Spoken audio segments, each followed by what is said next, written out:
जिस तरह से राजू जी आज मुझे मिले हैं, राजू जी पहले से मेरे कई सालों से परिचित है।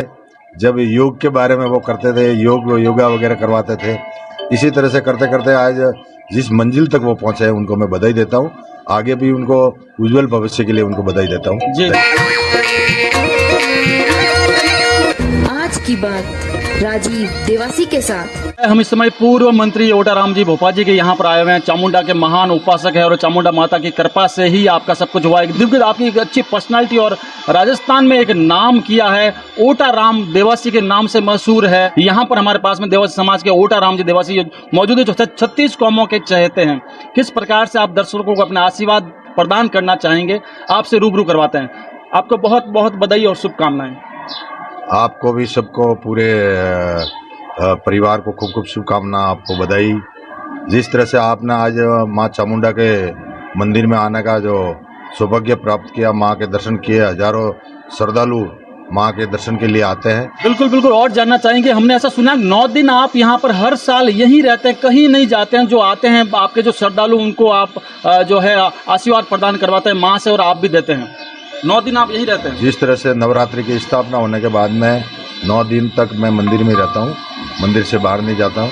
और करीब करीब हमारी यही रहती है कि जैसे चैत्री नवरात्रि हो, आश्वज की नवरात्रि हो, तो हम सभी यहीं मंदिर में बैठते हैं। और मंदिर के हजारों जो श्रद्धालु है वो माँ के दर्शन के लिए आते हैं, नतमस्तक होते हैं, माता जी के चरणों में मन्नत मांगते हैं, और माता जी उनकी हर मन्नत पूरी करती है। इसको ध्यान में रखते हुए हर भाविक और भक्त के दिमाग में यही रहता है, मैं माँ के चरणों में जाऊँ। नवरात्रि में जिस तरह से एक बैटरी का सेल वीक होता है, उसी तरह से शरीर भी एक ऊर्जा के लिए, शक्ति के लिए माँ के दरबार में आते हैं, और माँ उनको शक्ति प्रदान करती है। और शक्ति प्रदान करने के बाद में नवरात्रि में उनको एक बहुत बड़ी नई ऊर्जा और नई शक्ति मिलती है। शक्ति स्वरूपा माँ के उपासक है, और बहुत अच्छी बात बताई। हम आपसे और भी जानना चाहेंगे। सबसे पहले स्टेट फार्म ऑफ कॉर्पोरेशन बीज निगम के आपको राष्ट्रीय कार्यकारिणी वहाँ पर अध्यक्ष और पूर्व मंत्री आप वहाँ भी रह चुके हैं। आपको अगर सबको दर्शकों को अगर ध्यान हो, कई लोग कोशिश करके पदों को हासिल करने के लिए जाते हैं, लेकिन एक हेलीकॉप्टर के द्वारा वहाँ से जब वाजपेयी जी थे उस समय यहाँ पे वसुंधरा जी आपको ले गई थी, और वहाँ पे मंत्री का दर्जा देकर के आपको राजस्थान में लेके आएगा। उसके बाद में आपकी कहानी एक शुरू होती है, और आप MLA भी रहे हैं और विधानसभा में भी पहुंचे हैं। हम फिर से जानना चाहेंगे, जब विधानसभा का सत्र चल रहा होता है उस समय जहाँ पर नवरात्रि अगर ऐसे कोई विडम्बना हो, तो उसमें भी आप जो प्रोटोकॉल आपका वो यहीं पर रहते हैं आप लोग? मुझे नवरात्रि आती थी उससे पहले ही वहाँ से छुट्टी मिल जाती थी, और सबसे पहले ये बोलते हैं कि आपके नवरात्रि आ गई, आप मंदिर जाइए।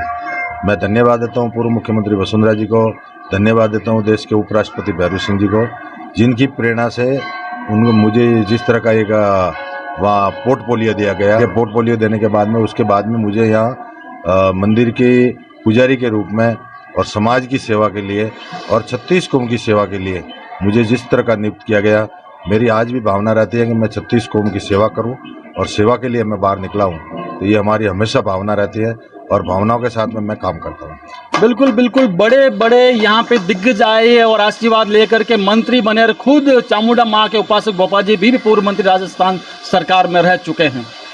जिस तरह से राजू जी आज मुझे मिले हैं, राजू जी पहले से मेरे कई सालों से परिचित थे। जब योग के बारे में वो करते थे, योगा वगैरह करवाते थे, इसी तरह से करते करते आज जिस मंजिल तक वो पहुंचे हैं उनको मैं बधाई देता हूं। आगे भी उनको उज्जवल भविष्य के लिए उनको बधाई देता हूं। जी जी जी। आपकी कृपा हमेशा बनी रहे, चामुंडा माँ की हमारे ऊपर और आपके ऊपर सबके ऊपर कृपा बनी रहे।